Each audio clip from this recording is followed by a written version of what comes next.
Uy, magandang umaga po. Tanghali, gabi, Luzon, Visayas, Mindanao. Ako po naman si Ricky Rivera at welcome po dito sa Demokritiko. Ito po ay reaksyon doon po sa latest revelations ng ating dating Pangulong Rodrigo Roa Duterte hinggil doon sa extrajudicial killings na naganap noong panahon po niya bilang mayor at nagpatuloy nung panahon naman niya ng pagkapangulo. So hindi ko na po isa-isahin. Marami na po mga nag-comment regarding dun sa kanyang revelasyon dito sa Senate Blue Ribbon Committee na pinagunahan po ng ating Senador Coco Pimentel at gayon po. Hindi na rin ako magko-comment dun sa mga naging behavior nitong ating mga senador with the exception of Senator Risa Hontiveros na nagtanong ng magagandang tanong hinggil dito sa ating Pangulo. Pero what I'll be talking about is that nagpapasalamat po tayo sa ating dating Pangulo sapagkat naging frank siya at tingin ko po ito po ay kabilang dun sa kanyang personal desire talaga na sabihin na yung totoo hinggil dun sa mga pinagagawa niya bilang mayor at pinagagawa niya nung panahon siyang Pangulo. Kasi lumalabas talaga na hindi masampahan ng kaso Dahil sabi nga ni dating Senador Rania de Lima, nung tinatanong siya ni Senator Jinggoy Estrada, bakit nung panahon na DOJ siya, hindi niya nakasuhan. Siyempre, at that time, talagang meron ngang, sinabi na nga ni Senador de Lima na merong tinatawag na sa Code of Silence itong mga miyembro ng DDS o Duterte Death Squad. No? Hindi sila, siyempre, pero nung tumuga na po, si Bato-Bato, tapos si Asierto, saka na ho nagkaroon ng konting linaw hinggil din sa... Pero ito pong ginawa ng ating Pangulo, mas dumagdag dun sa mga ebidensya na nakalap ho ng ilan sa ating mga lawyer katulad ni Attorney Shell Jokno, yung mga lawyers po ng Free Legal Assistance Group, ni Attorney Conti, no? Nung nagsampa ho sila ng kaso ng crimes against humanity laban sa dating Pangulo at mga kasamahan niya. So ito pong nangyaring Senate Blue Committee hearing, maganda po ito sapagkat inamin na mismo ng ating Pangulo, no? Na meron ng DDS. Although ang layo niya doon, protektahan itong mga dating naging PNP chief, no? Na nung panahon na sila pa ay nanungkulan bilang hepe. Pero malinaw ho doon sa testimonya ng ating Pangulo na during the time that sila po ay hepe ng pulis, meron ho silang nilalaman doon. In fact, sinabi pa nga ni Duterte na ito pong si Senador Bato de la Rosa, yan po may pinakamagandang record. May pinakamagandang record po nung panahon niya bilang hepe ng Davao Police at bilang Chief of Police ng Philippine National Police. So hindi man nila direktang sinasabi na may polisiya, nonetheless, napakalaki po nung ginawa ng ating na revelasyon ng ating Pangulo sapagkat talagang sinabi niya na at that time, talagang pumapatay talaga sila. Pumapatay sila ng mga kriminal, pumapatay sila ng mga drug personalities, ika nga kuno, no? Hindi ko kasi, hindi natin malaman, wala pa namang ebidensya na kung saan lahat ng kanilang pinatay talagang mga drug personalities at meron ho talaga dyan na hindi naman nanlaban sapagkat dinajustify ho nila yung pagpatay by saying na kapag ka nanlaban daw. At yan, specifically, inamin din ng ating Pangulo na binibigay niyang instruction dito sa ating mga hepe ng pulis na talagang siguraduhin nila na yung kanilang suspect manlalaban. Para ika nga, sabi nga niya, matapos na yung kanyang problema at patay na lang. No? Hindi po, ano yan, Ngayon, ano ho ba ang objective ng ating dating Pangulo at ng kanyang mga political allies? At bakit sila nag-tell all, ika nga, sa Senate Blue Ribbon Committee? Ang una-una ho nakita dyan is, number one,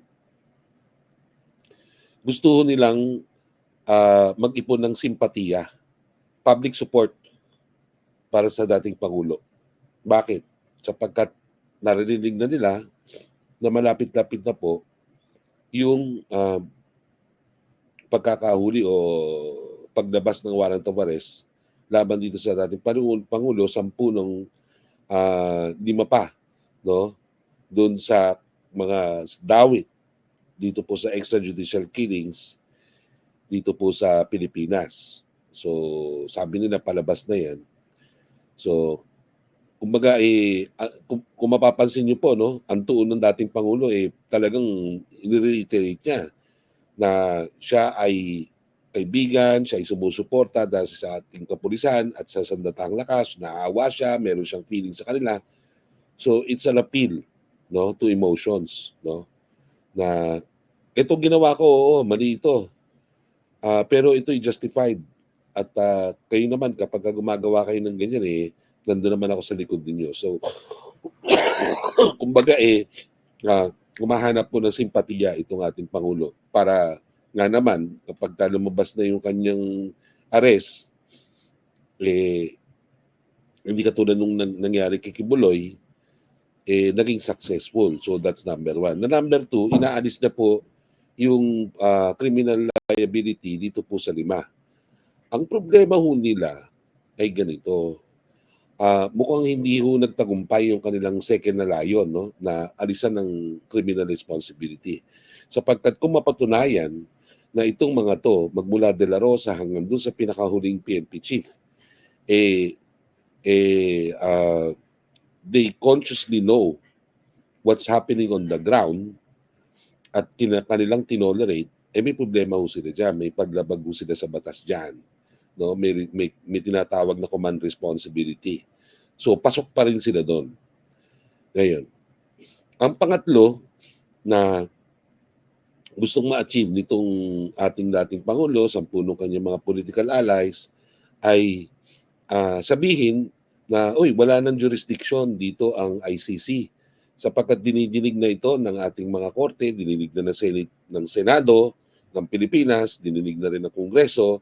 So, parang walang saysay, no, na mag-proceed pa ang ICC.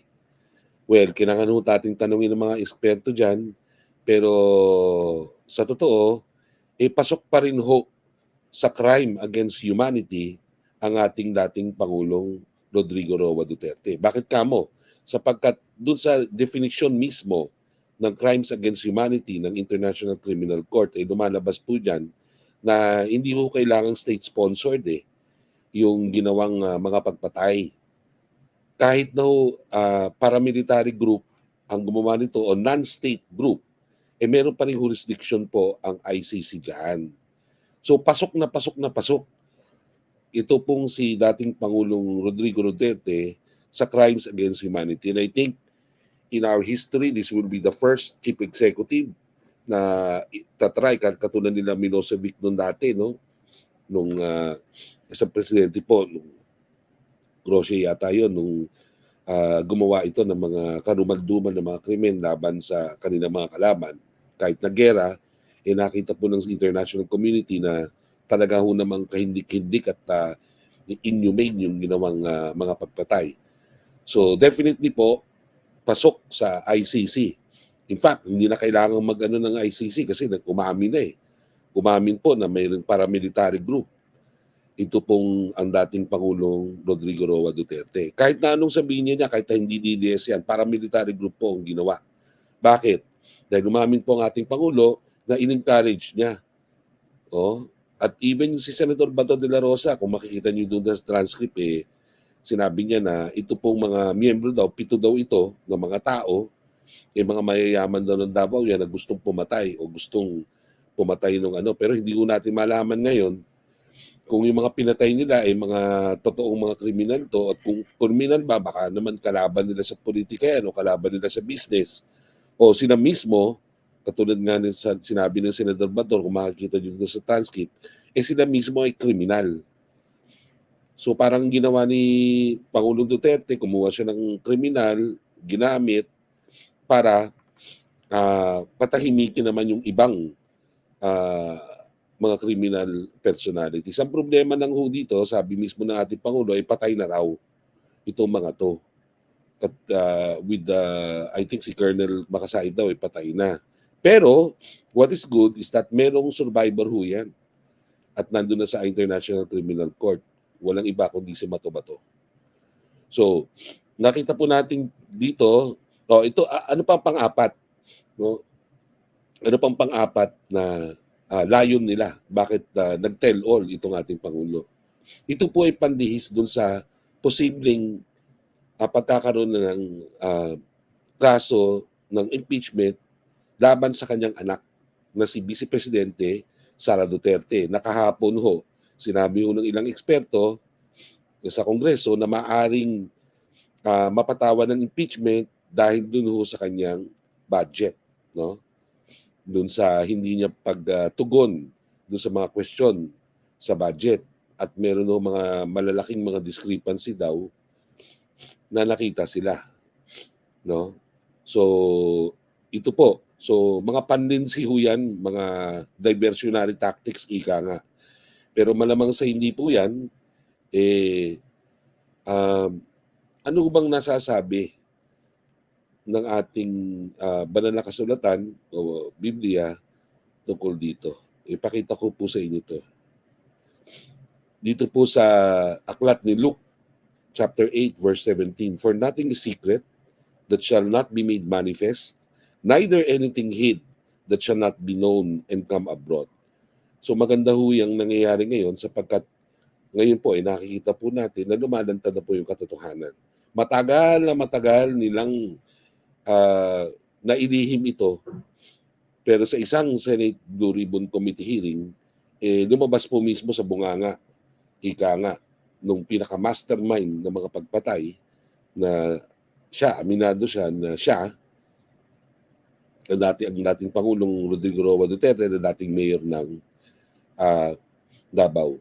Papasalamat din po ako, ito nakita ko rin ho sa ating mga sitas, ang libro po, aklat ng Ecclesiastes, chapter 12, verse 14, "For God shall bring every work into judgment with every secret thing, whether it be good or whether it be evil."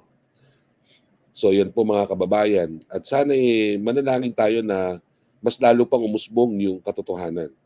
No? Katotohanan sa mga naganap at katotohanan din sa mga biktima ng mga malalagim na pagpatay na ito na naganap, no, sa ilalim ng pamumuno ni dating Presidente Rodrigo Roa Duterte. At sana yung iba pang mga nakakaalam nito lumantad na rin, para sa gayon magkaroon tayo ng hustisya. Marami pong salamat.